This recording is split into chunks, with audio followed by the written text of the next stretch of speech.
बद्रीनाथ है, वहां बेर का पेड़ लगा है ऐसा कहते हैं, ये बेर को ही बद्री कहते हैं। तो ये बद्री कौन है जिसके नाथ वहां बैठे हैं? ये बेर का वृक्ष कौन है?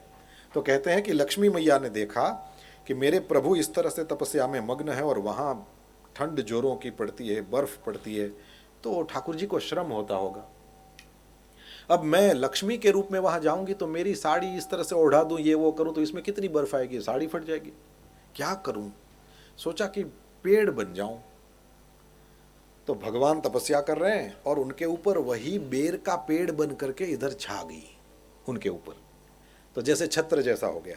तो ठाकुर जी के ऊपर थोड़ी कम बर्फ गिरेगी, इनको थोड़ा कम कष्ट होगा। ठीक, ऐसी प्रेमी लक्ष्मी, इनके नाथ। क्योंकि ठाकुर जी ने देखा कि इतनी बर्फ तो गिर रही है चारों ओर, मैं तो इतना बचा हुआ हूं, तो आंखें खोल दी और देखा कि आहा, इतना बेर का पेड़ इतना बड़ा कहां से हो गया यहां से, और उस एक भी कांटा मुझे चुभ नहीं रहा है, और फिर ये इतना ऊपर भी हो गया, ये हो नहीं सकता। फिर ज्ञान दृष्टि से देखा तो पता चला कि ये तो साक्षात लक्ष्मी जी पधारी हैं। इसलिए उन्होंने कहा कि अब से मेरा नाम तुम्हारे नाम से होगा और मैं बद्रीनाथ कहलाऊंगा। ये बद्रीनाथ है। क्या प्रेम है प्रभु!